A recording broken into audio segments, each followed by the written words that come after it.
उत्तराखंड विधानसभा चुनावों में किसकी बनेगी सरकार, कौन बनेगा उत्तराखंड का अगला मुख्यमंत्री। आज की इस वीडियो में संपूर्ण उत्तर प्रदेश की 70 विधानसभा सीटों पर हम बात करने वाले हैं। उत्तराखंड में कांग्रेस की कठिनाइयां कम होने का नाम नहीं ले रही, तो दूसरी तरफ बीजेपी अभी से चुनाव मैदान में उतर गई है। चुनाव में भले ही कांग्रेस पार्टी इस बार मजबूती से चुनाव लड़े, लेकिन कहीं ना कहीं बीजेपी जो है वो एकजुटता के कारण कांग्रेस से अधिक मजबूत देखने को मिल रही है। चुनाव में सफलता को तरस रही पार्टी आंतरिक मोर्चे पर प्रदेश संगठन के साथ विधायकों एवं वरिष्ठ नेताओं के समन्वय की चुनौती से पार नहीं कर पा रही है। नगर निकाय चुनाव में प्रदर्शन अपेक्षा के अनुरूप नहीं रहने पर प्रदेश कांग्रेस अध्यक्ष करण माहरा एक बार फिर विधायकों के निशाने पर है।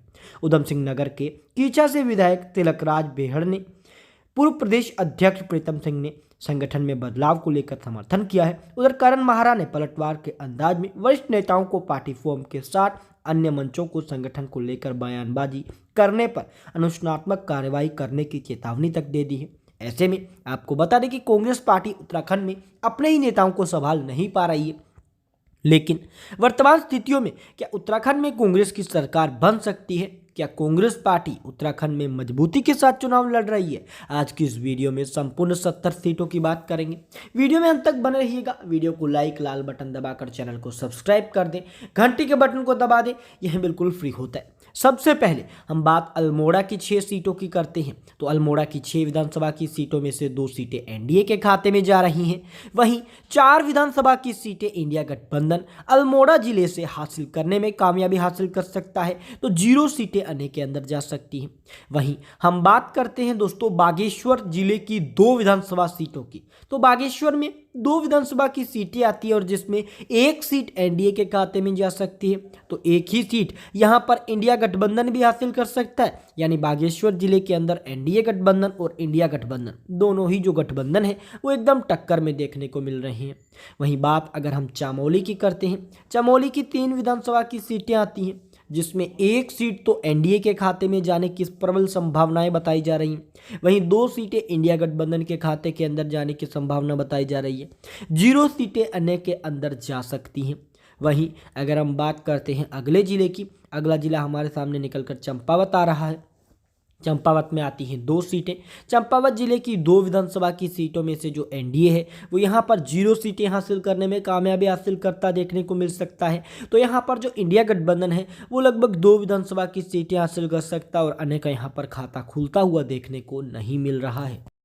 वहीं हम बात करते हैं दोस्तों अगले जिले की, तो अगला जिला देहरादून निकल कर आ रहा है। देहरादून में 10 सीटें आती हैं, जिसमें 3 सीटें एनडीए के खाते में, 6 सीटें इंडिया गठबंधन के खाते में, तो 1 सीट अन्य के अंदर जा सकती है। वहीं हम बात करते हैं हरिद्वार की 11 विधानसभा सीटों की। तो हरिद्वार की 11 विधानसभा की सीटों में से 4 सीटें एनडीए के खाते के अंदर जा रही हैं, 7 विधानसभा की सीटें इंडिया गठबंधन के खाते में, तो 0 सीटें अन्य के अंदर जा रही हैं। वहीं अगर हम बात करते हैं नैनीताल की 6 विधानसभा सीटों की, तो नैनीताल में 6 विधानसभा की सीटें आती है, जिसमें 2 सीटें एनडीए के खाते में जाती हुई देखने को मिल रही हैं, 3 सीटें इंडिया गठबंधन के खाते में देखने को मिल रही हैं, तो 1 सीट दोस्तों अन्य के अंदर जा रही है। कुल मिलाकर 40 सीटों की हमने बात की है, जिसमें से 13 सीटें एनडीए के खाते में जा रही हैं, 25 विधानसभा की सीटें इंडिया गठबंधन के खाते में जा रही हैं, तो 2 सीटें अन्य के अंदर जा रही हैं। वहीं अगर हम बात करते हैं दोस्तों पौड़ी गढ़वाल की 6 सीटों की, तो पौड़ी गढ़वाल की 6 विधानसभा की सीटों में से 2 सीटें एनडीए के खाते में जाने की संभावनाएं बताई जा रही हैं, 4 सीटें इंडिया गठबंधन के खाते में जा रही हैं। वहीं 0 सीटें अन्य के अंदर जाती हुई देखने को मिल सकती हैं। वहीं हम बात करते हैं दोस्तों पिथौरागढ़ की 4 विधानसभा सीटों की। पिथौरागढ़ की 4 विधानसभा की सीटों में से जो एनडीए है वो 2 सीटें हासिल कर सकता है, तो वहीं दूसरी तरफ इंडिया गठबंधन है वो भी 2 सीटें हासिल करने में कामयाबी हासिल कर सकता है। वहीं हम बात करते हैं दोस्तों रुद्रप्रयाग की 2 सीटों की।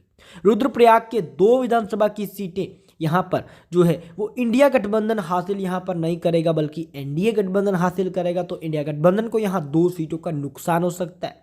वहीं अगर हम बात टिहरी गढ़वाल की करते हैं, 6 विधानसभा की सीटें आती हैं टिहरी गढ़वाल में, तो 6 में से 2 सीटें एनडीए गठबंधन के खाते में जा सकती हैं।